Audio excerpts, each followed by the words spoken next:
distraught. I rolled dice with my left hand, so I'm. Please don't make me sue this company, Tony Khan.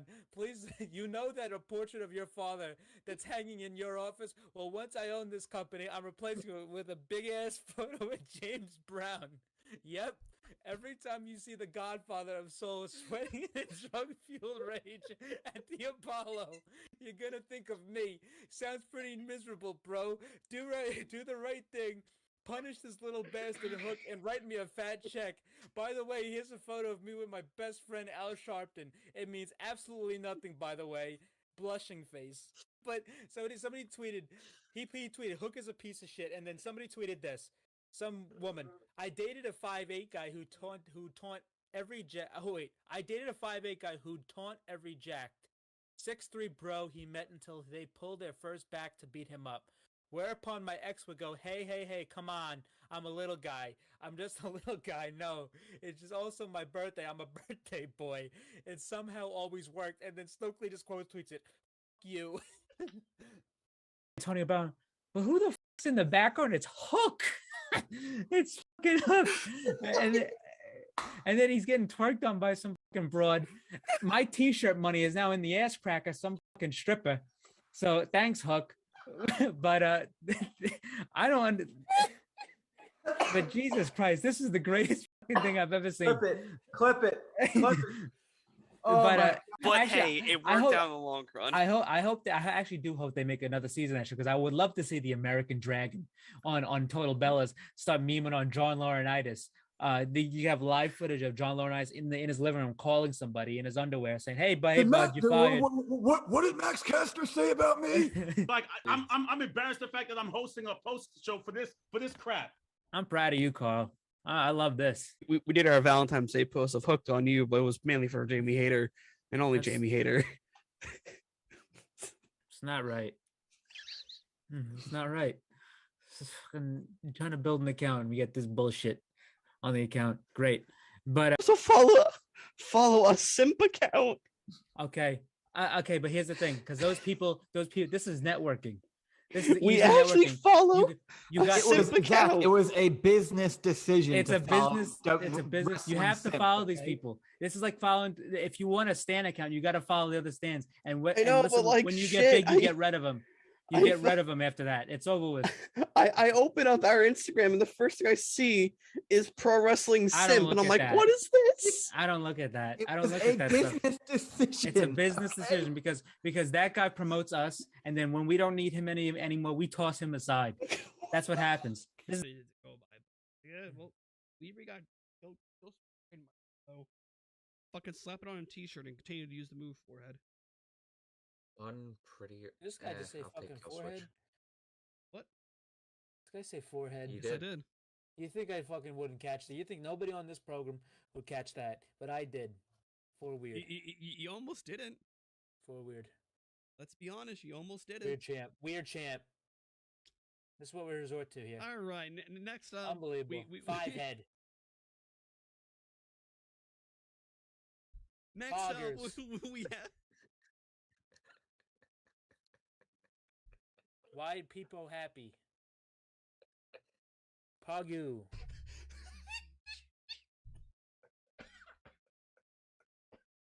Weird champ. Weird. Forehead. Oh god. Franker faces. Oh. Wowie. Why people sad? What else? Look at how red my face is. What else we got? Let me go on Twitch right quick. Okay. Why? Why do people happy? KW, LOLW, XQCL. All right. The Acclaim promo now. We were backstage. Okay. They're just like, yo, it's not gonna be a triple. It's not gonna be a normal. No, dude, we're gonna do a fatal four-way. Poggers, bro. Thanks for the fucking bits. Fucking damn it! Jump off a roof. Well, they just lost Gunther, so I don't know how that he's gonna survive. But what's it called? Nice. But the Third Reich faction. That's the Imperium's gonna turn to the Third Reich now. But he posted a picture on Twitter with Sean Dean. He's got his castle. It says justice on it.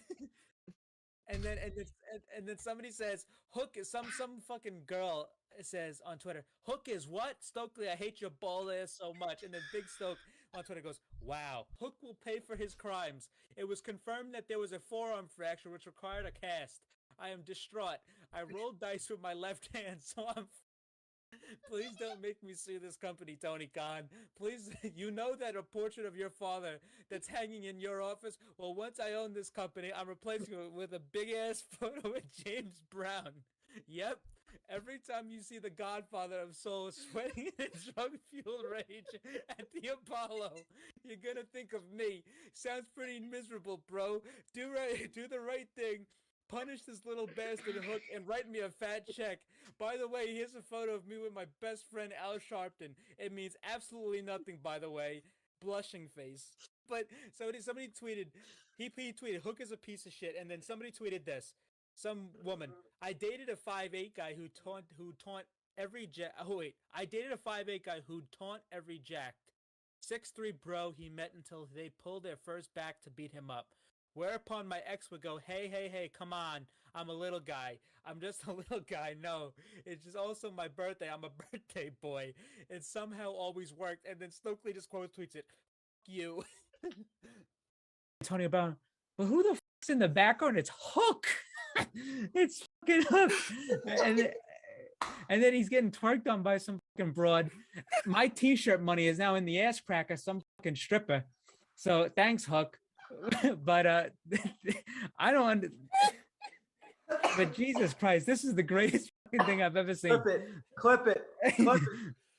Oh, but actually, hey, it worked out in the long run. I actually do hope they make another season, actually, because I would love to see the American Dragon on Total Bellas start memeing on John Laurinaitis.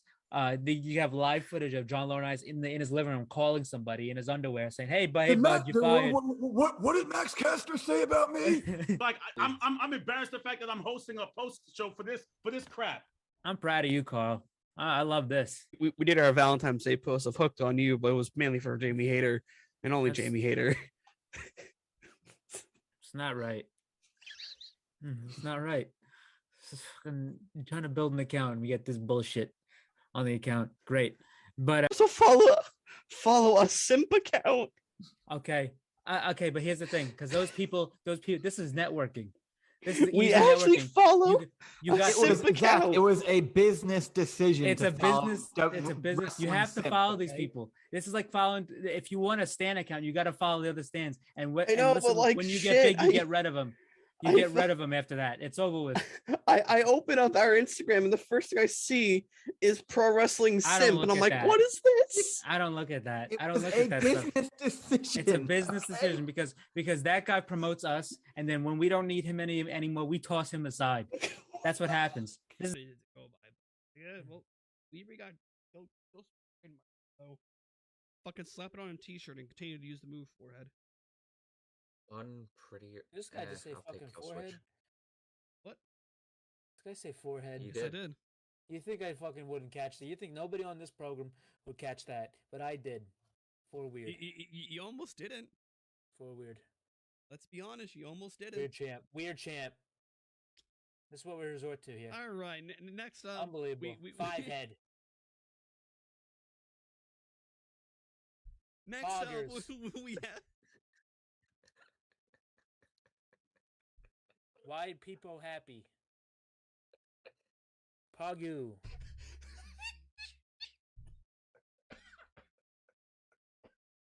Weird champ. For weird. Forehead. Oh god. Franker faces. Oh. Wowie. Why people sad. What else? Look at how red my face is. What else we got? Let me go on Twitch right quick. Okay. Why? Why do people happy? Keck. Keck W, lol W. Oh. XQCL. All right. The Acclaim promo now. We were backstage. Okay. They're just like, yo, Okay. it's not gonna be a triple. It's not gonna be a No, normal. dude, we're gonna do a fatal 4-way. Poggers, bro. Thanks for the fucking bits. Fuck, damn it! Jump off a roof. Well, they just lost Gunther, so I don't know how that is gonna survive. But what's it called? But the Third Reich faction. That's Imperium's gonna turn to the Third Reich now. But he posted a picture on Twitter with Sean Dean. He's got his castle. It says Justice on it. and then somebody says Hook is some fucking girl says on Twitter, Hook is what? Stokely, I hate your ball ass so much. And then Big Stoke on Twitter goes, wow, Hook will pay for his crimes. It was confirmed that there was a forearm fracture which required a cast. I am distraught. I rolled dice with my left. Boop. It's Wednesday, guys. You know what that means. It's time for your weekly dose of the Pro Wrestling Injection right here on the Pro Wrestling Injection YouTube and Twitch. As always, I'm here joined by my illustrious panel of co-hosts. To my right, we have Mr. Marathon himself, Mike, and then down below, we have the Goon Christian. I'm in a bit of a time crunch. I want to get this show fully done and over with soon because I have to catch a flight at 3 a.m., so I want to be able to relax before my travel down south. So, without further ado, we're just gonna have a safe flight. Yeah, thank you. In case I forget to say that later. We're gonna dive into these news. Christian, kick us off. Yeah. So, first off, we got Mercedes Moné. I mean, she's trolling on Instagram again about her whereabouts, which she does often. However, that's we did get an update on her status. She is most likely expected to join AEW, as we said. Let's fucking go. But that's what's expected. They don't know when. A lot of people thought it was gonna be last week. A lot of people thought it was gonna be this week, but they don't know when. I think Revolution now is a fair. Yeah, I think it's a fair bet. I probably would wait to the pay-per-view. Even though. If not, I would say, if not Revolution, milk this for everything. Have people forget about it, and then boom, appears or at like double either nothing. that, no, either that, or that's way too far away. I like Revolution. Revolution is in March. It's March. Or 3rd. the Dynamite after. In my opinion, I think like Deanna's new, right? Mariah's still fairly new. Mm-hmm. Establish them, and once they're established, then bring Mercedes in. If that's at the pay-per-view, then sure, because I think that's a great place to do it. But if you want to do it sooner, I'm not opposed to that because Revolution is in March and we're in fucking January. So, holding her out any longer than that, I wouldn't do that. But anyway, yeah, basically the update is they don't know when she's gonna debut, but it's most likely happening. But yeah, They that's might, really looking at their setup, they could save it for after the pay-per-view to be in front of their Canada crowd, because that's a bit more of a hotter crowd. But who gives a shit? They got 15,000 people in Greensboro Coliseum. All right, true, very true on that one. What's it called? But anyway, yeah. Besides that, there was actually a piece of major WWE news that we didn't get into last week, but Kevin Dunn, who was the head of television operations and everything else, the fucking 10 million seizure-inducing camera cuts, and a lot of Beaver Boy, Bucktooth, McGee, a lot of aspects of creative. Kevin Dunn is stepping away from WWE. He is gone. He wanted a clean split. They want him to stay until at least Mania, but no, he wanted a split at the beginning of the year, and that's it. Kevin Dunn is gone, which is a delight for if you're a WWE fan. If you don't know about Kevin Dunn, well, he's been involved in a bunch of shitty creative decisions. He's been there forever. There's a story that his father actually sent his father. The reason Kevin Dunn has been there so long is because he was offered a job for life, with him and his father, because his father saved a bunch of basically he was driving the show back in the day when there was a physical version of the show. There was a car fire, and he did everything he could to save the wrestling show, and all the tape, from the car, and which he did that, and then they basically the McMahon family said you have a job for life here, and that's what his father did, and that's what his son did, for I don't know how damn near 40 years now. Yeah. But Kevin Dunn, he's gone. A lot of people thought this was gonna happen, like the buck was gonna stop or the chip was gonna fall, when Triple H gained power, because if Vince has no power no more, Kevin Dunn, I mean, it didn't really make sense for him to be there because he was the consummate Vince guy, Have, and since yeah. since his departure, because he left effective immediately. Has the Apparently, camera cuts, he did give a couple weeks notice. Did the camera Yeah. cuts change a bit this past week between Well, Raw? no, it's not gonna be. You're not gonna see that. You're not gonna see that right away. Well, I because figured because they put someone new in the chair, like almost well, no, immediately. well, you're not gonna see that right away because number one, the guys that are right there were literally learning under him, and that's his whole team that he's been with for how long they've been there. The guy who was everyone in WWE thought that was gonna take his spot, Mike Mansuri, he left last year, and he now works for AEW.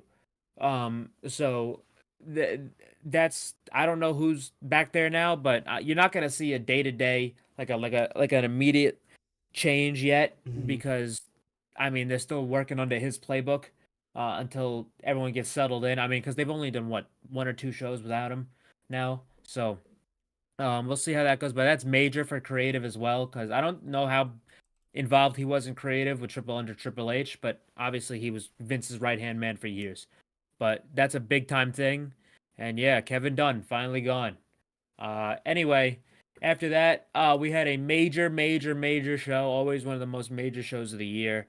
Right at the beginning, we had New Japan Wrestle Kingdom 18 in the Tokyo Dome. It was a great Wrestle Kingdom. Wrestle Kingdom really never fails. It was excellent. Really enjoyed it. Just listing off some of the most important stuff here. I want to pay mention to this. The opening match was it was the Bullet Club War Dogs, Clark Connors and Drilla Maloney versus Catch 22, Francesco Akira and TJP. And TJP, I don't know why he caught so much shit for this, but he debuted a new character. It's basically like his version of the Fiend, called the Aswang, which is Filipino mythical creature, which TJP is a Filipino guy, and he did this character. I mean, the entrance was cool, the match was cool, the way he wrestled was cool. He used the red mist. The mask itself looked like it could have been made by the same person that Bray Wyatt's masks were made because that's how high quality it looked. But everyone's like, oh my God. But he wrestled one of the best matches he's had outside, and I think this is a great character. I think it's really cool. And yeah, they ended up winning the tag titles. We're gonna come back to the War Dogs in a minute. The next match for the New Japan World Television title match was Zack Sabre Jr. defending his title that he won a year ago against Hiroshi Tanahashi. And Hiroshi Tanahashi, the president, fucking politicked his way into winning the title. No, but no, Tanahashi beat Zack for the title. I saw this coming. Everyone was gonna make their jokes like, "Oh my God, he politicked his way to winning the title." That's not what's happening. Ospreay is leaving, obviously. Yeah. And they don't have Jay White no more. Finley is still being built up. So your top foreign talent right now in New Japan is Zack Sabre Jr. So what they have to do to elevate him is to take the lower title off of him. And I wouldn't be surprised if Zack is in the G1 conversation later this year, or a world title mix, because that's what he's going to end up being. He's been loyal to New Japan. He lives there. He never left during the pandemic. And one thing about New Japan and Japanese wrestling is that they reward loyalty. And I mean, now with President Tanahashi, well, we'll see what happens. But it was a fun little quick match here. Tanahashi won the title. I'm glad because there's a 15-minute time limit for these TV title matches, and that's a lot more Tanahashi speed nowadays. So I think that's better and elevates Zack. going down the list here. Tama Tonga defeated Shingo Takagi for the Never Openweight title, which was confusing to me because after the match, Tama Tonga got on the post-match comments and said, "This is my last month in New Japan, and I am leaving because he wants to be closer to his family." He's been in Japan for damn near a decade. Actually, yeah, over a decade at this point. And he has been having heavy interest from WWE. I fully expect him to end up in WWE later this year. I mean, all his buddies are there. AJ, Balor. Are they just gonna Carl shuffle him Anderson, into the Luke Bloodline Gallows. story at that point? Well, that wouldn't make any sense because he has no connection to them. I thought he. I thought he. I He's thought. Tongan. He's Tongan. Oh, He's not okay. Samoan. He's got nothing to do with those guys. All right. If he's getting shoveled into anything, he's gonna be put with AJ, Gallows and Anderson, Mia Yim, Munchin. them. Yeah. I doubt he would be with Balor, and because he started the Bullet Club with Balor, I doubt he would be in the Judgment Day. But yeah, Tama Tonga's leaving. I expect him to be in WWE. I doubt he's probably gonna go to AEW. But yeah, we all know he's good. So with that being said, I mean they just announced their next tour, and he's having a defense against Evil. So God help us, Evil's gonna be the new Never Openweight champion.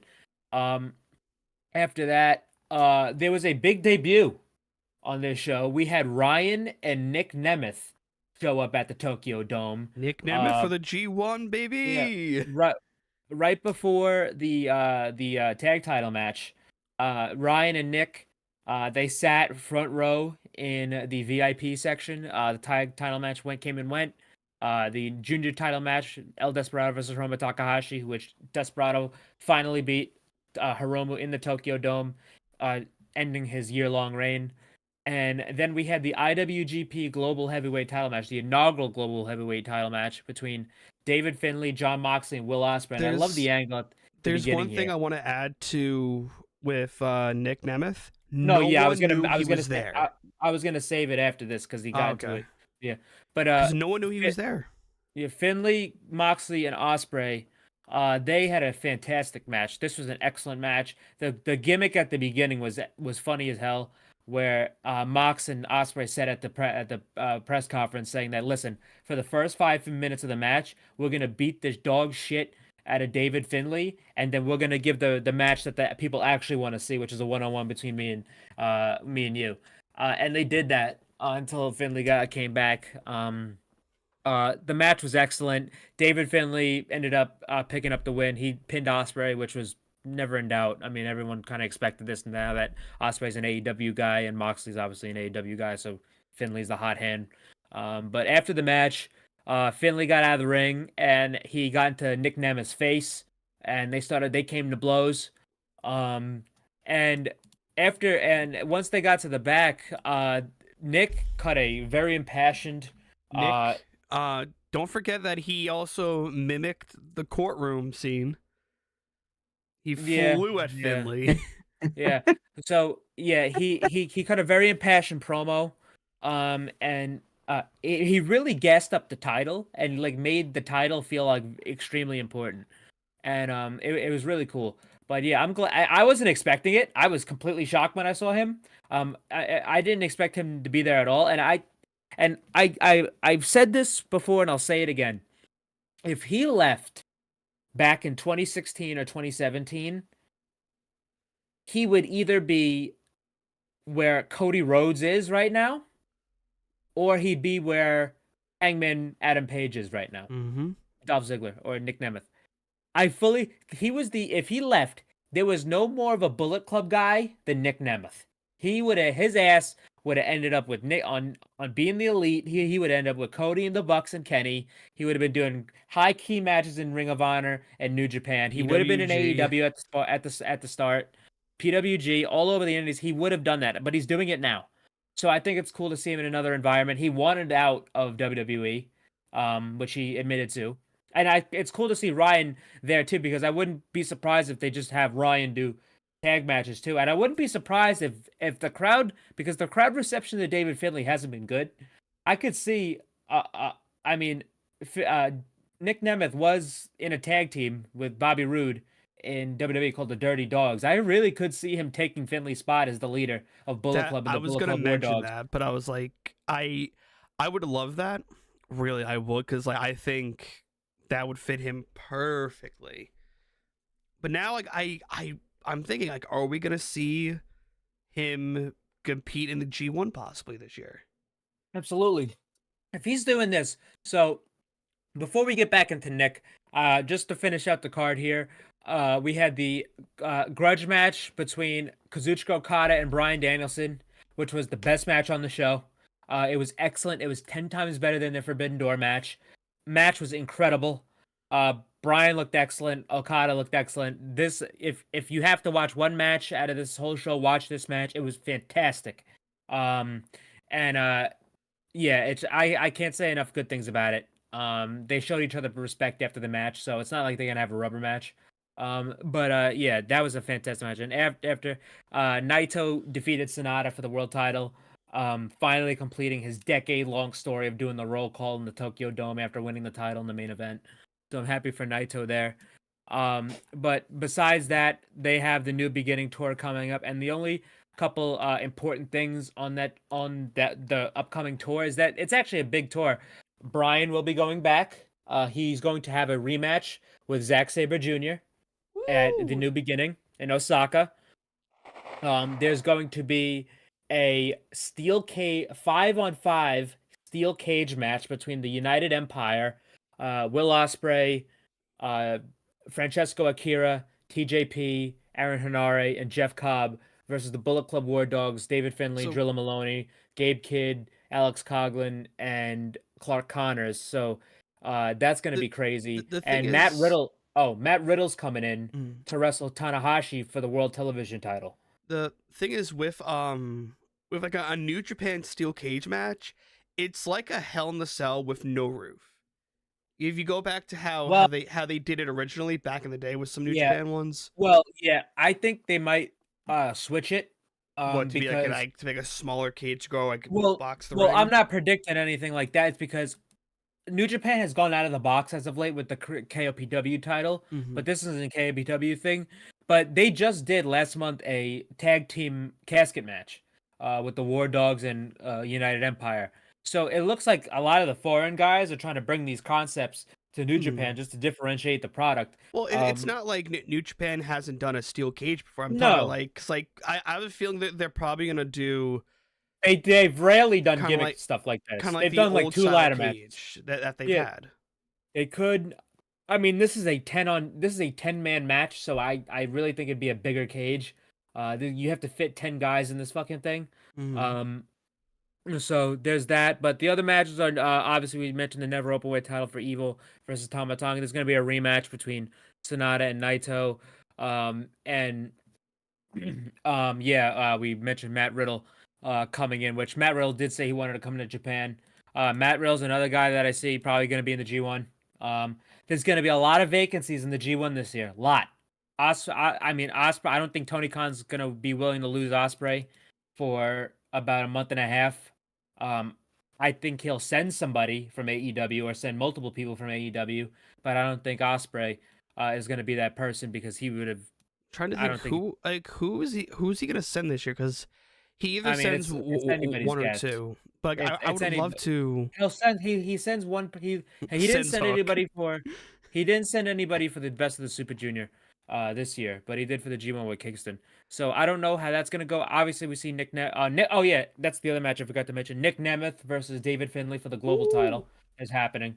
But yeah, very very exciting time for New Japan, and it's looking bright under Tanahashi. But yeah, it's. I don't know. I mean, there's gonna be a lot. I just said there's gonna be a lot of G1 vacancies. Probably no Ospreay. Probably no Tama Tonga. Probably I don't know. There's probably gonna be a couple of guys on the roster that probably just don't make it this year if they cut it down again. Do you think he would send like I'm looking at the roster page right now for AEW. Maybe I'm not even getting. Maybe like AR Fox. No, because he would be in the Best of the Super Junior. Okay. But that's the thing. I'm not gonna even try to attempt because you can say anybody on this fucking roster he could send. So I'm not even just gonna try to predict that. But yeah, it's looking up for New Japan, and yeah, very cool stuff coming. Yeah, I agree. All right, so there was a Dynamite tonight. For me, this was. What? Anything big? I just Brandon Cutler tweeted out for the first time in weeks. Reports are coming in. Backstage morale has increased tremendously following the Young Bucks' return. Sources close to the Young Bucks are saying hugs and high fives all around. That's another thing I want to He's mention trolling, bro. that I saw. It kind of popped me. You realize that a lot of the backstage like leaking has gone down since someone left. And someone got fired. A lot of the backstage stuff has dwindled down. I'm just saying. All right. So there was Dynamite tonight.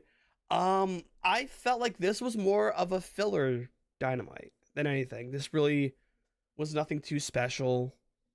It was kind of like a it has Brodie Lee tribute show part 2. Yeah. I wouldn't say that. I would say like it was what it said. Homecoming. I mean, it was a fun show for the Daily's Place crowd. It advanced some stories. It wasn't too heavy on everything. I mean, it's the second show of the new year.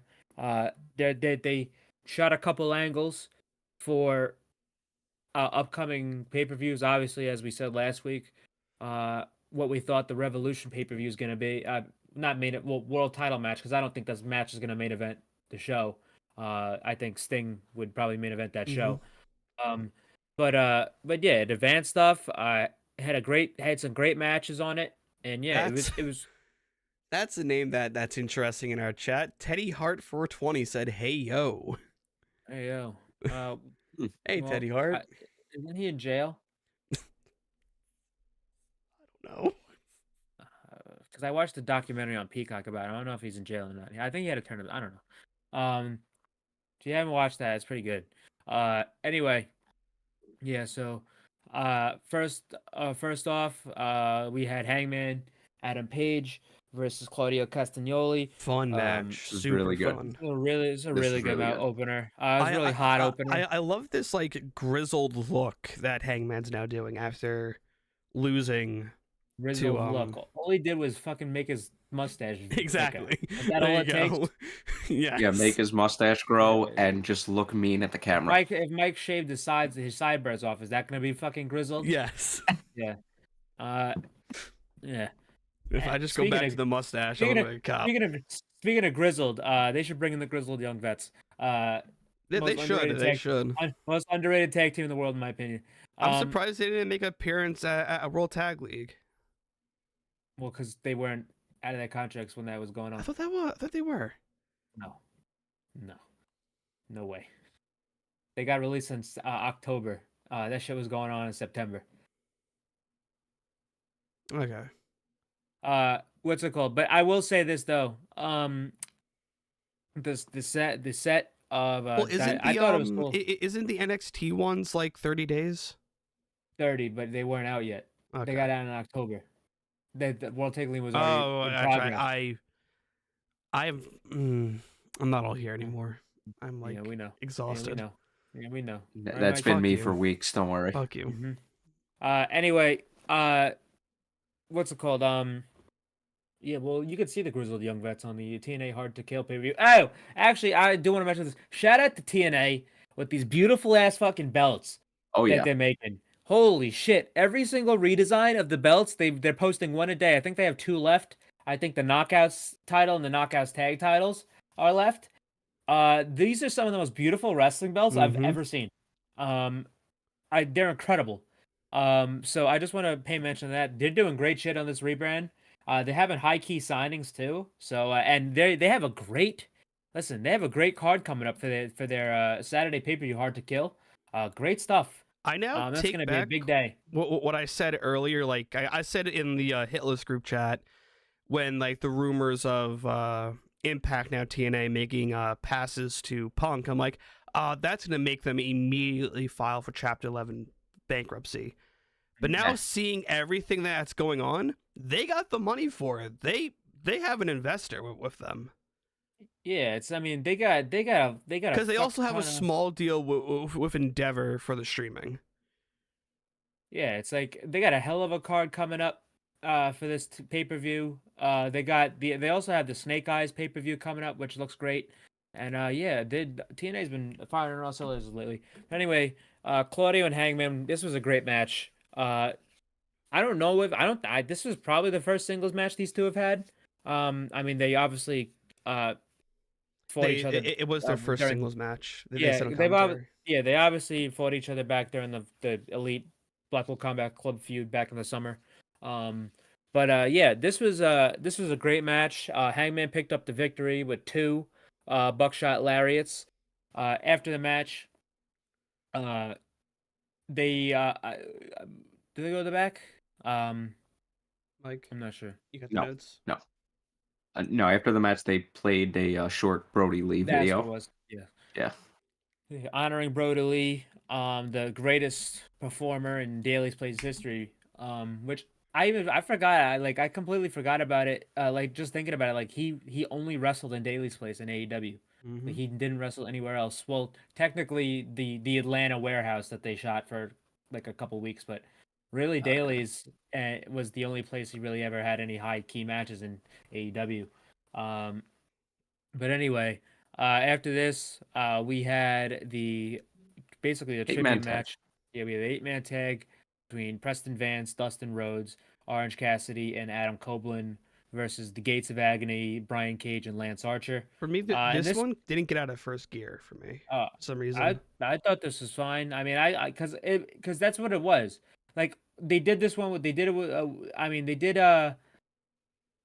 it's like, it wasn't like a big tribute match like how the Brodie Lee tribute show was, but it was just a nice thing. They had Preston Vance, who's been a heel, team up with the baby faces. They had some angles going here. I liked Adam Copeland being around because it was just surreal seeing him in Daily's Place. And he looked like he was having a ton of fun in there. Orange looked good. The reason Dustin was in there was because Preston, Orange, and Cody were in the main event of that Brodie Lee show. Yeah. And obviously Cody's gone. So Dustin should suffice, and Copeland being there is just cool. But basically the story of the match was fucking Orange Cassidy trying to hit a choke slam for some reason, and he did. And he did, but that was great. Also the Gates of Agony and the Mogul Embassy trying to tag into Lance Archer, which came to a head at the end where they turned on each other. Preston Vance hit a Brodie Lee's discus lariat, and he pinned, I believe he pinned Khan for the victory. They celebrated after. I thought it was really cool. But he also had his wristband, as I still have mine. Yep, he did. Also, this is going to lead to a collision match on Saturday. It's going to be Vincent, Dutch, and Archer challenging for the Ring of Honor 6-man championships against the Is it also going to be a double header of Collision? No, that's... Yes. A Collision and then Battle of the Belts? Yes. Okay. Oh, yeah, that's so fucked. Yeah, I'm happy. That's what they usually do, right? I'm happy. Yeah.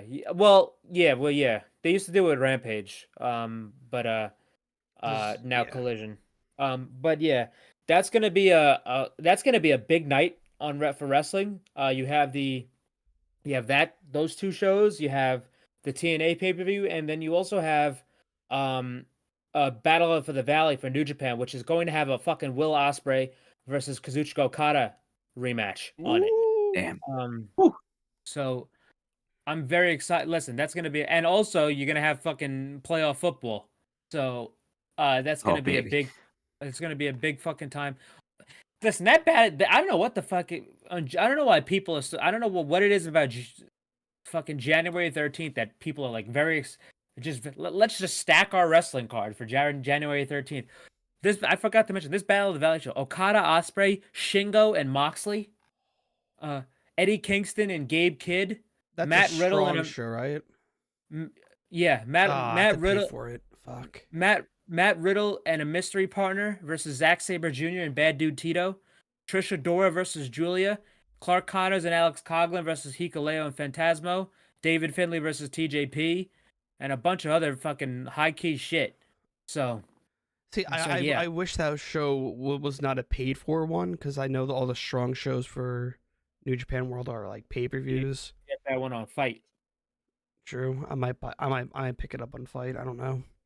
I'm definitely gonna be seeing that one because of I'm not missing fucking no Osprey Okada or That's fair.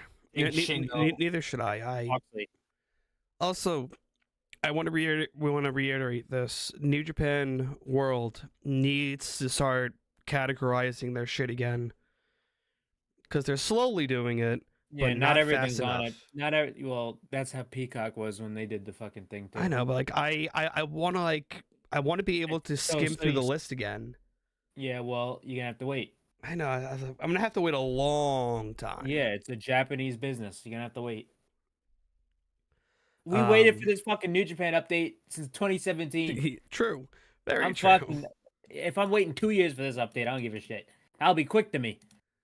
True. Very true. I just like being organized with my shit. All right. Well, you know how long I waited for Kingdom Hearts 3? No. Mm-hmm. Yeah. Oh, trust me. I understand that wait all too well. Oh yeah. All too well. Only took him 13 years, or 12, whatever the hell it was. Yeah. No, it was 13. It was 13. Okay. Yeah. It felt like it. I like the organization. Felt like it. So it's already been 5. After this Brodie Lee tribute stuff, we had. Renee in the back. That's right. Yeah, that's right. So we talked about the 8-man. So after the 8-man, we go to the Renee in the back. Renee in the back with Bullet Club Gold. And the Acclaimed. So we had Bang Bang Scissor Gang. So this was a blatant. That popped me. This was a blatant San Francisco 49ers ripoff here. So maybe we could get George Kittle to show up, because I mean, obviously George, if you know anything about George Kittle, the guy's a fucking wrestling fanatic. I mean, he's at WrestleMania this year, and he just did a fucking. Actually, I don't know if anyone saw it, but he just did a commercial. He has like a gym shorts line. He just did his commercial with Penta, because that's his favorite wrestler. He goes to he has a bunch of masks and shit. He also was given the San Francisco belt from Bailey as well. Yeah, I mean, he was just with the Judgment Day at Raw. Yeah, he's a big wrestling guy. So, fucking Jay White versus George Kittle. I always said once George Kittle's retired, I really wouldn't be surprised if he did like a couple matches like Bad Bunny or Logan Paul or something like that. And he's athletic enough to do it. Or if he pulls a Pat McAfee and does commentary and wrestles, he probably I mean, the guy's if you know anything about Drew, the guy's a character. He's a big character. Very eccentric guy. But anyway, so the best part about this was they were talking about to Bullet Club Gold about the UK, which is the Undisputed Kingdom, but they were calling him the UK, and Austin goes, "Where's Jay's from?" Like, that's not where he's from. He's from fucking New Zealand. Is that part of the UK? I don't think so. No. It's if anything, it's part of Australia. Yeah, no, Jay White did acknowledge that. He's like, I'm from New Zealand, but whatever. Honestly, he's guys from New Zealand, bro. You ever hear him speak? He sounds like Korg. Exotic accent. He sounds like Korg from fucking, what's his, Thor Ragnarok. Hey, man. They maintained a close relationship with Britain since gaining independence from the UK. So, yeah, so they are now part of the UK. I love how you actually Googled that. Hey, do you want us to be like accuracy? Stupid I respect it. Yeah, no. Or no, would you rather I like spreading misinformation. I like spreading misinformation. Me when I spread misinformation. God damn it. Damn it. Okay. I love spreading misinformation. Love it. So this is eventually kind of like people on Twitter yesterday. Yep. To them teaming up and doing we something. Love gender. Oh with yeah. With the Undisputed Kingdom. Yeah, they want to team up and become the Bang Bang Scissor Gang to take down the Undisputed Kingdom. All I see is... Can they please make that a shirt? They will. Please. They will. And that's the thing. I mean, all I see for this angle going right now is that they're going to... The Jay and the boys, they're going to be like, all right, yeah, sure. And then they're going to turn on him and they're going to challenge and probably take the fucking trios titles. That's probably going to be a trios title match for the pay-per-view. But yeah, it's like, I think because they're waiting for Juice to come back too. Juice is like back injury. I mean, he's obviously been out, but it's not as bad as previously thought. So he might be back before Double or Nothing. He did get he did get a TV dropped on his head. Yeah, Remember that? Well, yeah. But yeah, so I expect him back at least before Double or Nothing. Anyway, after that, we had Samoa Joe in the ring cutting his first promo. The belt looks nice. The AEW World Champion. Yes, he got rid of the Triple B, the Big Burberry belt. That shit's gone. There's now side plates on the belt, which if you saw Clemson, the Clemson college football team, they won something at the Jag Stadium, and about 2 weeks ago, Tony tweeted out pictures of the Clemson football players holding the belt with Clemson side plates on it. So I'm half and half. That's probably why side plates were coming to the title. I'm half and half on it. Yes, it does help the promotion because now more than likely the Super Bowl is gonna have both a WWE title and an AEW title at the fucking parade. Oh, I can't wait for people to lose their minds over that. But it's like I prefer the no side plates in all honesty. Yeah, well, let me tell you something. You're gonna have to get fucking used to it because number one, this is the most marketable shit. Of course. Ever. As long as they look good. Patrick fucking Mahomes ruined this shit for everybody. All right. After that picture on the fucking bus with him in the title, that was it. It was over. Hey, as long as they look good, honest, that's really all I care about. The person who technically kind of started this was Drew Brees with the World Heavyweight Championship at Super Bowl. Yeah, no, I mean, Aaron Rodgers had the big gold belt. Shit's been around forever. But when you have the side plates, they post pictures of it. They give them to every team that wins. It's a fucking mess. It stems from there. It's stupid if you don't try and get into it. New Japan should be sending them fucking belts. But they'll never do that. Well, they could because, like, surprisingly, the Japanese there is a market for that. No. They don't have the money to produce these things. Number one, and if they are, it's going to be for Japanese baseball teams, which they already have sponsorships with in Japan. It's like I said, like it's not that like I'm allowed to not be a fan of it and still understand the business aspect of it. Yeah, but that's the thing about the AEW title though, which I'm fine with. Because it's not egregious like the WWE. Like the entire side plate of the WWE one, it's a fucking logo. That if you have to look like because the side plates of the AEW title, it's like these big rectangles, not rectangles, but like these big like oval shaped rectangles, and then the side plates are now in the middle of it because they used to have globes right there, and now it's two side plates. Which if you look at the belt from afar, you can't see them. The WWE ones, if fucking the Kansas City Chiefs have the belt. It's the WWE, the gold WWE, and then you have two red fucking things on the side. Or whoever's the champion, you have Asuka's the women's champion, the white, and then there's the pink and fucking whatever on the side. So it's not egregious like most of them. But anyway, Samoa Joe, he's talking about how there's going to be a new way of earning title matches around here. No more coming out here and crying and pissing and moaning about your feelings. You're gonna have to go through the championship booking committee and to see if you're worthy of being deemed fit. Which that committee may or may not be headed by Bryan Danielson, and may or may not have fined Tony Khan for his action. Let me tell you something. If I was Bryan Danielson, I'd be politicking my ass all the way to that fucking world championship. I don't give a shit. Anyway, Swerve. Yeah. So he's talking about this. He's saying, "Listen, no, we're not doing that shit no more. So if anybody's got a problem with it, you can come at me." And here comes Swerve Strickland. Whose house? They're already here. Comes Swerve and Nana and the rest of the Mogul Embassy. Swerve gets on the mic and he does the Duval, which that's the thing about Swerve that I do want to preface is that Swerve is probably going to beat Samoa Joe for the World Championship. Not at this pay-per-view. Nope, not at this pay-per-view. However, Swerve will beat him as a babyface. if he really isn't already. He's I wouldn't even call him a tweener because he's still a heel. But it's like when Seth Rollins was this is the best comparison I can make. When Seth Rollins does the character that he's doing right now. Back when he was still a heel and he started doing the character he's doing now, like obviously people the song and people were cheering him and they wanted to sing his song, and I mean it's very similar. Swerve's gonna end up, and I give WWE a lot of credit. They handled that masterfully. Swerve is going to be a babyface, but he does not have to change what he's doing. Fucking Seth Rollins didn't change what he's doing drastically until now, because obviously it's been like a year or two since he's been a babyface. Swerve should not stop being a dick. He should not stop talking shit. He should not stop coming out looking like a fucking killer. He shouldn't stop cheating. He shouldn't stop doing any of that shit.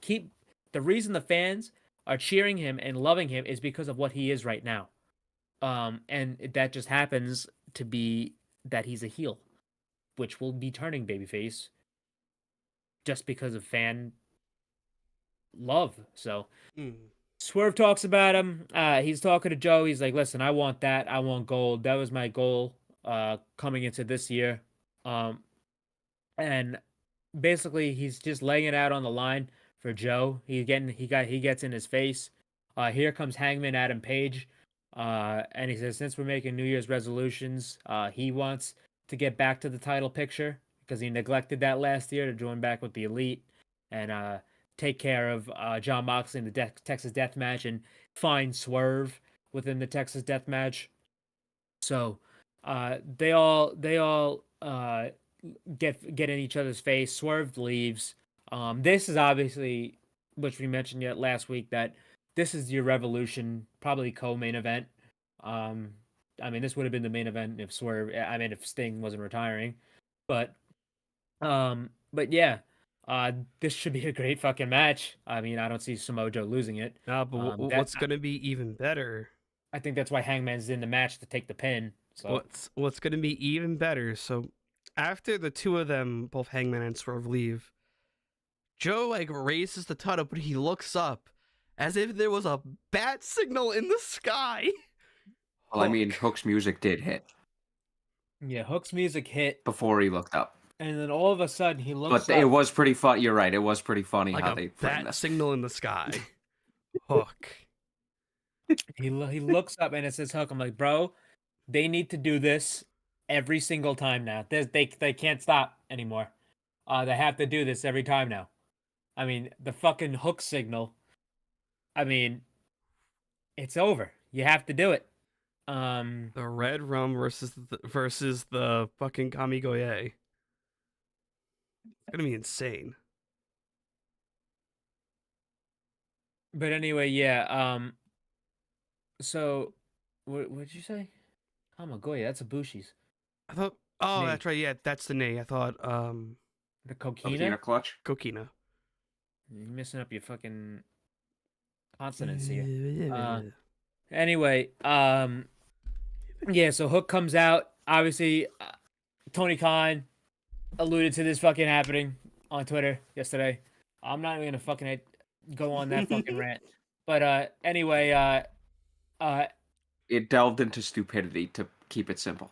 Yeah, but anyway, fucking he gets in his face, he gets in Joe's face, they get nose to nose, and Hook basically is 1 week. 1 week. So next week we're gonna be getting Hook versus Joe That's for the gonna world be title. such a good match. And Hook's gonna lose, but it's which so is good. Which is funny because Hook is very similar to Joe in presentation. Now, obviously not in look, but in presentation, he's very similar to how Joe is. Hook is not winning nothing, but and the match is going to be sponsored by Suicide Squad Kill the Justice League, which is the game that Samoa Joe voices King Shark in. So that's pretty cool. But yeah, I'm all for it. I mean, it makes sense. Hook is 28-1. So he obviously should be getting a title match because the guy is very dominant. I mean, it would have been a very, very different situation if he didn't win a match in a year. However, I mean, who would ever do something like that? But anyway, no comment. Let's stay on see, topic. No see, comment. Look at that, smart. Yeah. All I right. stopped myself. After that, We had Renee in the back with Timeless Tony Storm. Yeah, timeless Tony Son. Fucking. All right, listen. Mariah. First of all, I just want to mention this. I don't know what the hell's going on in Florida with house fires as of late. I mean, with Tyreek Hill and Mariah May. Because Mariah apparently her apartment was on fire and she carried out animals like a fucking some sort of war hero. I don't know if that's a fib. But anyway, Mariah, I mean, she's really getting into it on Twitter. She's really laying it on thick. If you just look at her Twitter, you can understand what she's trying to do. Mhm. She's one subscription page away from busting up the bank open. Anyway, but Mariah is asking Tony Storm if she watched her match, and Tony basically said, "Listen, I didn't watch shit. Fucking, I was sent a screening of it, but I didn't watch a single thing." And so basically, he just told Mariah, "Nah, I didn't watch the shit. Fucking, I was busy." Have a chocolate. Yeah, she said she told her to have a chocolate. Mariah did accept the chocolate, and she did eat the chocolate. But fucking Renee asked her, "What about this new free agent signing?" And then she cuts her, goes, "Wendy Richter." She's just looking around for Wendy Richter, and but no, not Wendy Richter. It's Deonna Purrazzo, and she was asked about Deonna Purrazzo.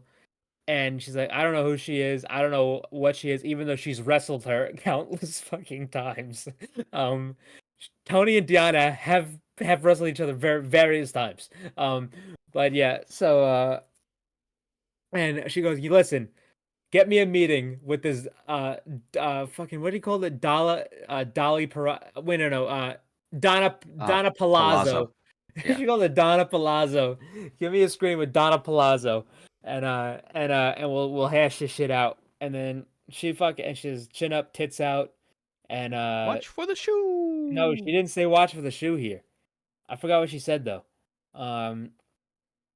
Fucking what'd she say? Hold on, I gotta see this. I have it in front of me. Yeah.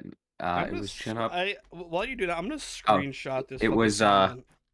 It was the usual chin up, tits out line, and then Mariah May goes, "Watch for the shoe," and then she says something after. Oh yeah, she asked for her line, and then fucking Mariah told her to watch for the shoe, and she said, "You just ruined it. That's my part." And then Luther laughed in Mariah's face, and then she fucking tagged along. But anyway, this was great. Like this is fantastic. Like all of Tony's segments. But yeah, obviously Mariah and Tony for the title is probably coming. Probably a Double or Nothing. That's when I forecast that. Or if they add another pay-per-view in between. But yeah, this was good. They're building. I believe the Revolution match is probably going to be Tony and Deonna. That's probably going to be it. But yeah, this was fantastic. We have more to talk about with this angle soon. But yeah, great stuff here from Tony as always. Mm-hmm. I just watched the Joe thing back, looking up at the hook symbol. Like, why? He's like, holy shit. Oh my god. Anyway, after this, we had Sammy Guevara versus Ricky Starks. This was Yes. such This is my a moment good to match. Yeah, this was real good here. Oh good. my! Sammy. The fucking the fucking spot off the apron. Woo! Oh. Yeah, the sit out face buster like butterfly. It was basically the sit out Angel's Wings, which is Christopher Daniels' finish. But yeah, it was beautiful. Beautiful move there. But yeah, this was a great match. I mean, these guys have wrestled each other. They've known each other. They wrestled all up and down the Texas Indies. But yeah, this was a lead in to the Battle of the Belts match. Great match here between these two. Just very, very hard hitting. I love the super kicks and the stiffness in this match. Obviously, they're friends, so they probably go a little bit harder. But the match ended with a super kick from Sammy, and he rolled up Ricky, small package type, and rolled him up for the victory, which makes me believe that Ricky and Big Bill will retain on Battle of the Belts. Mm-hmm. But yeah, so after the match, Sammy's going to shake Ricky's hand. And then here comes Big Bill to jump him. Out comes Jericho. And they fought each other off. The two teams fought each other off, and that's how the segment ended. Just good stuff. We'll get the resolution at Battle of the Belts. The Jericho. I mean, they played Judas throughout the. I actually liked it. They let Judas play throughout the entire beat up thing. People are probably gonna say, they did fast forward it. Yeah, people or are gonna skip ahead. people are gonna say like that's probably because they don't want the booze or whatever. But he was getting fucking cheered and Jericho chants. After Nick. Oh yeah, dude, he was like backpedaled. everything was fine last Wednesday because everyone realized. Yeah, it's there's like nothing that, here. it's like that and like. Also, even if that was reported and the clarifications did come out, literally a month later it'd be back to where we were because it would have blew over like every other fucking nonsensical thing anyway. Mm-hmm. So I think that's even what it was. Kylie Ray did an interview and debunked the allegations as well. That's what happens when you fucking fuck Nick Houseman. Mm-hmm. Yeah, I love Dickhead how started people everything and caused everything that was the downfall. Yep, pretty much. Even though anyone with a brain was asking themselves, is anybody going to present any solid piece of evidence, like literally anything? But no, people did not do that. And the funniest part is the so-called evidence and the so-called incident wasn't even a crime at all. It was Kylie Ray liking tweets. Yeah, a heart emoji, and it wasn't even a crime. And if you go to a bar or a party and you do the same thing, these people on Twitter think you should be in fucking handcuffs. I'll tell you should be in fucking handcuffs, and it ain't me, or Jericho, for that case. But anyway, that blew over like the next day. Yeah, that's how that's how nothing it was. Yeah, anyway, welcome to fucking holy shit. Stupid Town. No, that was fucking UFC announcement. Just welcome to complete retardation, known as the wrestling fan. I fucking hate you. I hate not you. No, I understand what you're saying. I just want to say one thing before we move on. I love how people keep clowning Tony Khan for that AEW thing is constantly under attack. Then something like that happens, and it's just like he's not wrong. But hey, well, MJF even said in the Solid Monster interview, saying like, "Listen, I agree with it because we're different, and people don't like that shit." Oh. I mean, I could compare it to my quarterback, Lamar Jackson. How many fucking things is this guy gonna debunk, and how many fucking narratives is this guy gonna shatter until people finally understand that he's the fucking GOAT? I can't wait to see who you guys are versing in round 2 of the playoffs. I can tell you and I don't like it. Last thing I have to say before I mention it no more for the rest of the night. Just I hate people so much. I hate wrestling Twitter is so stupid, man. Oh no shit. It's like it's so bad. Saying wrestling Twitter is so stupid is like saying grass is fucking green, yo. Yeah.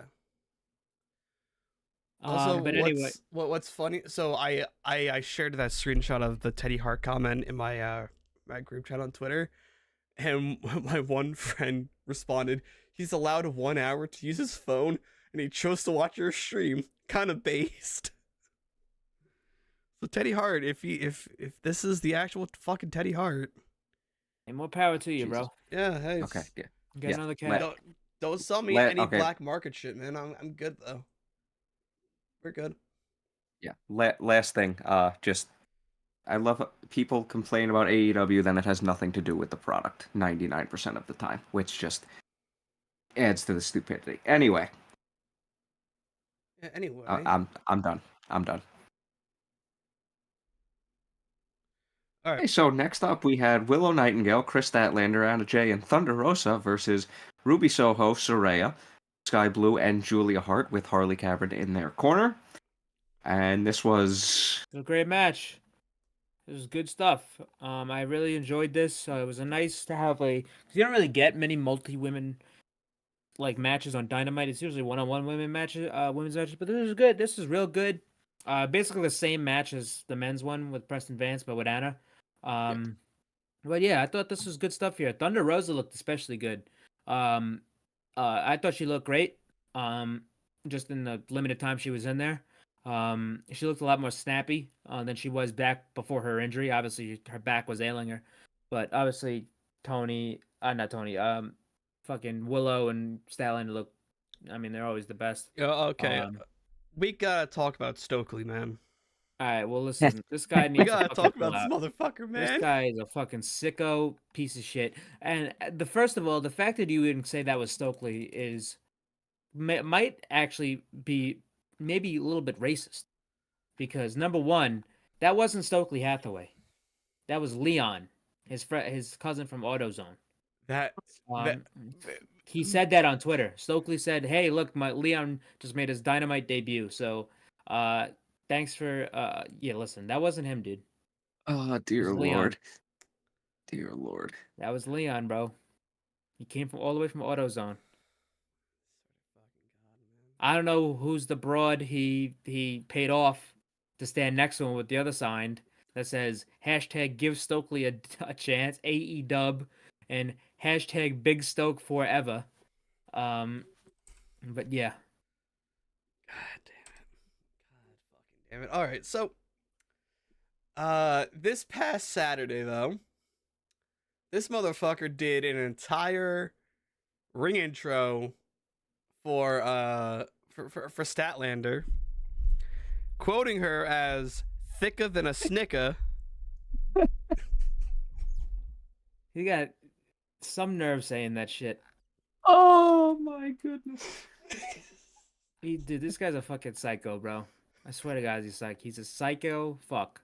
And then also just dissed Willow by saying, and her partner Willow Nightingale. Willow. Yeah, Willow Nightingale.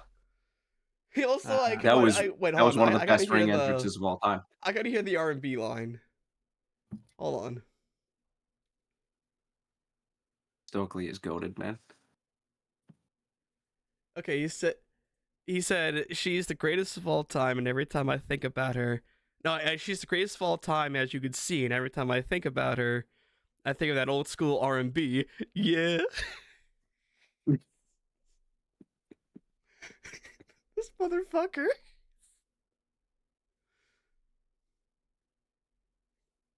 Just God damn it. Yeah, so anyway, oh my goodness. Yeah, the women's match ended with Anna Jay choking out Sky Blue. But yeah, this was good stuff here. I thought all the women looked great, and yeah, good stuff. Yeah. After this, everything turned out great. This match. Yeah, after this we had the Wheeler Yuta vignette. Yeah, he's going to be taking on Eddie Kingston for the Continental Championship. That's going to be a good match. Rampage. Yes. Also, just to do the Rampage lineup now, just get out of the way. We did Yuta and Kingston for the Continental Championship. Not the Triple Crown, just the Continental Championship. We have Queen Aminata, who has been signed by AEW to probably a Tier 0 deal, versus Hikaru Shida. And we have Swerve Strickland versus Matt Sydal. So that should be good. Also on Collision, we're having Mogul Embassy versus Archer and the Righteous for the Ring of Honor 6-man championships. Deonna Purrazzo is making her All Elite, her All Elite debut. She did wrestle on Dynamite once before. But, her debut as an AEW Jay White. wrestler. It's like Jay White. It's like Jay White. It's like he wrestled there before when he wasn't signed yet. But yeah, her real debut against Red Velvet on Collision, which actually I think that brings us to here. Renee was in the back, and she interviewed Deonna and basically asked her thoughts on Toni Storm, and she said, listen, I know Toni. She can pretend that she doesn't know who I am. I'm gonna have my Collision debut, and she's gonna be wrestling Red Velvet came up to her, challenged her, and they're gonna be wrestling each other on Collision. And she asked her, "Is your right hand your stirring hand?" And Red Velvet says yes, and then she said good to know, which I like that because if you haven't, a lot of AEW fans, if you haven't seen Deonna Purrazzo wrestle before, you're gonna be very, very shocked because she doesn't look like how she wrestles. And I think I mean, she's one of the best women's wrestlers on the planet, but she wrestles like a Bryan Danielson or a Zack Sabre Jr. or Jonathan Gresham, Katsuyori Shibata, Wheeler Yuta type. Like she's a technical wrestler. Yeah, like you're gonna get a lot of holds, a lot of submission wrestling from her. She's very, very good. But yeah, she's probably the best women's technical wrestler there is. Maybe ever. But yeah, I'm very excited to see her debut. And Red Velvet has been good in the spot she's been in since she's been back. But anyway, after this we had Roderick Undisputed Kingdom. Roderick Strong versus Bounty Hunter Brian Keith, which he also has been signed. Which I saw on Twitter, that fucking Bandito, when he comes back, he wants to form a faction with him, Hangman, and Brian Keith. And that would be fucking sick. Are you serious? That would be fucking. Did they have to do at least like a one-off trios match with them? Like fucking Hangman, Brian Keith, and Bandito, like the fucking what? If fucking not, like, cause also if Red not, Dead Redemption, you got a white cowboy, you got a Spanish cowboy, and you got a black cowboy. See that? See, if they don't do that like on TV, because what recently, I think you should someone shared in the Hit List group chat that AEW has hired Kosha Irby as COO. He worked with WWE from 2011 to 2018 as the regional director of live events. If not on TV, have them do like a House Always Wins match. What do you mean a house always wins? Do like the house show. The house show. show. They're not doing house shows. They're not? I thought they would have done more. Oh no, that's right, because of Collision. They haven't done house shows in, I don't think since before Collision. Yeah, I'm actually kind of happy that they don't do house shows. Yeah, but yeah, it's like that would be a really cool match. But anyway, I mean, obviously Brian Keith is fucking great, and this is a great match, a great little short match between Brian Keith and Roddy. Very good stuff here. I mean, Roddy has been one of the most underrated wrestlers there has been, like for a very long time now. I mean, if you want a great Roderick Strong match to see, probably his best match ever is against Tomohiro Ishii for the Ring of Honor television title, in Korakuen Hall for New Japan. That was a special match. And obviously all the stuff he did in NXT. But yeah, Roddy and Brian Keith. Roddy beat him with the end of Heartache. And after the match, I don't know why they did this. I wasn't a big fan of this. I mean, I love the Undisputed Kingdom, and I love Adam Cole and them, but he basically cut the same promo that he did last week. It was just literally the same mission statement. The fuck? My wheel fucking just ran over my fucking wire. Jesus Christ.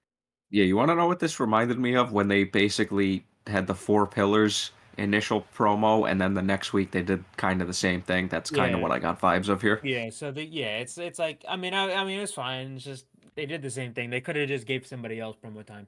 But anyway, after that, we had the main event. It was time for the main. It's time. Oh, the main. I missed that so much on Rampage. Our main event was Darby Allin and Sting taking on Konosuke Takeshita and Powerhouse Hobbs. Yep. So my elevator buddy with JR on commentary. Yep. And my elevator buddy Hobbs, and fucking Takeshita here. With I love how he kept the Oni mask from World's End, and he's gonna be wearing that from now on, which is cool. But yeah, Takeshita. Listen, if you want to send a motherfucker to G1, right there. You know what, Takeshita? Yeah. They might do it. They might. Hell, like you got freaking Callis who can go with them. They want Callis off TV for a bit. But yeah, fucking imagine that. Well, he's been there. He used to do commentary. Well, but just like take him off TV for that time being. Yeah. Like if Takeshita listen, to be if Takeshia's not doing anything at that time, send him. But if He if probably he's won't involved, be. if he's involved in something, don't.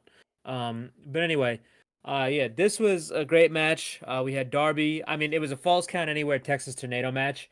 So Darby was gonna get ragged all across. yeah, the fucking arena. and you got fucking Takeshita he and, did. and you got Takeshita and Hobbs in this. You know, Darby's not in for a good night. And yeah, the fucking spot again with the. So I will. Him. So that spot was incredible. They started the match outside the ring. They fought all over the Daly's place. They brought it back. They had that spot where they did like the wheelbarrow, and Darby fucking did a barrel roll. I think he was able to do 4 perfect rotations. Which it actually wasn't a barrel.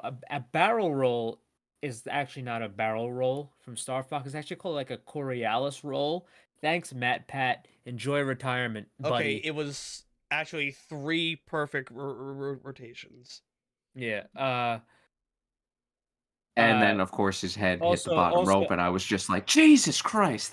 Also, if you fucking go on Google and type in "do a barrel roll," something funny happens. Anyway, I'm not kidding. Do you know about this?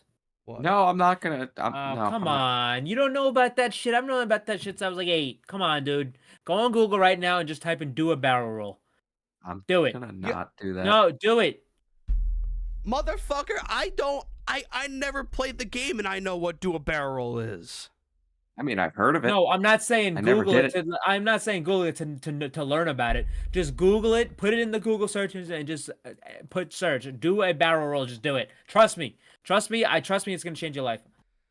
You'll never be the same after this. He's putting it into his phone. I see him typing on his phone. It has to be on Google. Oh God, I need. Wait. Okay. I Star told Fox you, dude. 64. It did a thing, dude. That shit's sick. Star Fox 64. Yeah. Oh, that's right. Yeah, the fucking if you type it in on Google, Google does something to it too. Yep, Google spins. Yeah. Yep. Who says who says Smash Bros doesn't have any black characters? Falco's in the game. But anyway, I should have known that was a Star Fox reference because I used to play that growing up. Yeah, so did I. But it's also, like Smash, if you do search it up on your desktop, like it spins Google around full. Yeah, it's That's like cool. Rotation. Listen, it's like Smash Bros. The people say they don't have any black characters. Falco. I consider Game Shy and Guy black coded. Shy Guy's not in Smash Bros. That's right. Fuck. Game and Watch. Mario Kart though. Game and Watch, yeah. I shouldn't say what I'm about to say. Who? Oh, you know. No, I don't. Actually, you know. No. He's got a Oh, nephew. Donkey Kong. Hey, I didn't say it. No, There's another Donkey one Kong too. is black. Come on. I didn't say it. I didn't say that at all. Donkey Kong and Diddy Kong. They I didn't say that at are. all. It's I not didn't even a say it. racist thing. I didn't say it. What do you mean? That's not even a racist thing. I didn't say it. Hands up. I didn't say it. Hey. I think the entire gaming community Don't get famous. would Don't get agree famous. with you. Don't get famous. I didn't say it. I think the entire gaming community would agree with you. What are you talking about? He's got brown fur.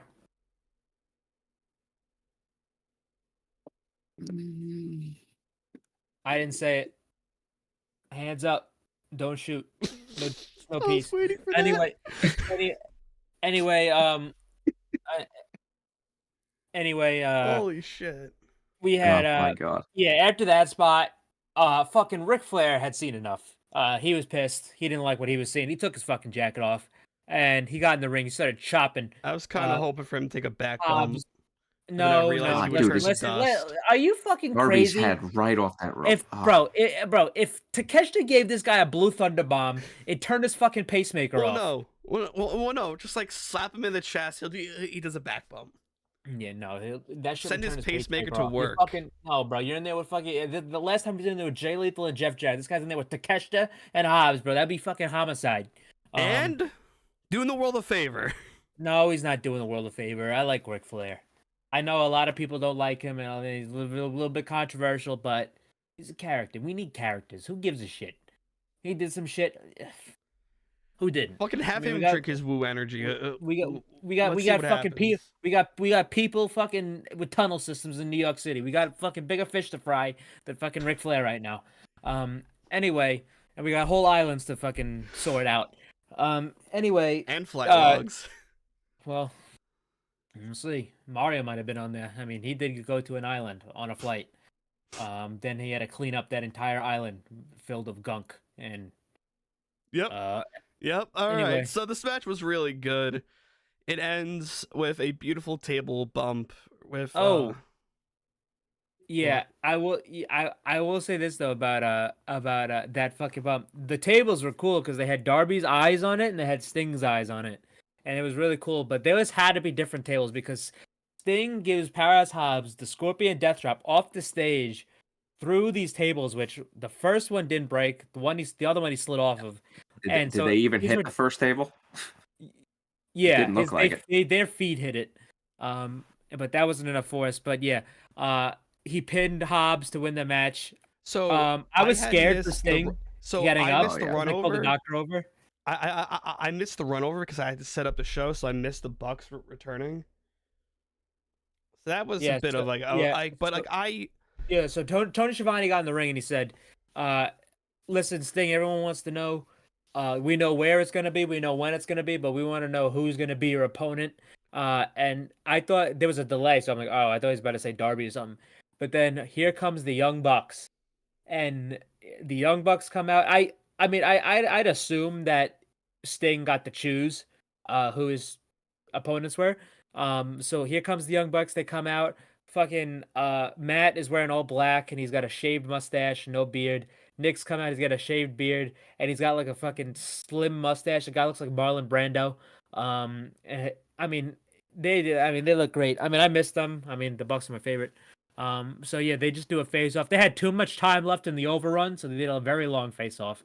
But yeah, so it looks like the main event of Revolution for Sting's retirement is going to be Darby Allin and Sting versus the Young Bucks. That's a big match. That's going to be very good, and that's how they went off the air. What's going on Twitter right now? I would like for them. I know like a nice standard tag match would be nice, but I would like a gimmick tag match for this one. Have Sting go out on a crazy match. Maybe, yeah. I mean, I don't know. It depends on what he wants. And have him do another tornado tag at that point. I mean, they could do that. It would probably be easier. Just depending on how short they want that main event to be. But yeah, that's how they went off the air. Just quickly, the Battle of the Belts card, as we know it right now, it's going to be Jericho and Sammy versus Big Bill and Ricky Starks. We have the TBS Championship. We have Anna Jay challenging Julia Hart. And the other one, my ass cannot remember. Yeah, it's something. Tell you that much. But you guys see what's going on Twitter right now? No, what happened now? Apparently, there's a report going around that that looks like MVP knocked out Jericho on his own cruise in 2020. I saw that. What? I don't really give it that. Who gives a shit? I give a shit because I don't want to see stupid shit on my Twitter timeline, but I shouldn't be on the app if that's the case. And also, stay off the For You page. Go to your following page on Twitter. Probably should have did that a long time ago. I've been on my For You page for far too long, and I've seen so many people die. I've seen so many people get killed. What does that mean? Like, there's actual like live leak footage on my fucking For You page. That's called Instagram Reels. It's called Instagram Reels, bro. True. I love Instagram Reels. They're okay. Anyway, all right, guys. It was a good show.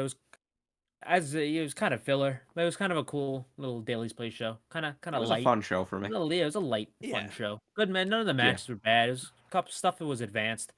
I mean, you have a long. I mean, you gotta expect a couple of these shows because you're that far away from a pay-per-view. Yeah, it's filler. It was a nice filler Dynamite. Yeah. Yeah, and it didn't take itself too seriously. All right.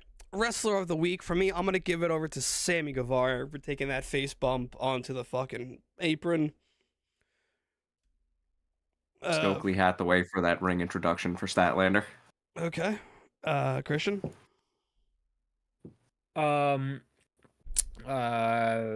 Fucking, you know, for constantly trying to kill himself for our entertainment, I'm gonna give it to Darby Allin. How in the fucking world that this guy isn't in a fucking wheelchair or a body cast or dead is beyond me. And I appreciate him every day for it because I love watching him get the shit knocked out of him. All right, guys. We thank you all for watching. Teddy Hart, if you're still here, cool.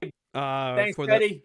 For the Podcast. person who commented on YouTube, Fourth Gemini. Thank you. All right, we will see you all next week.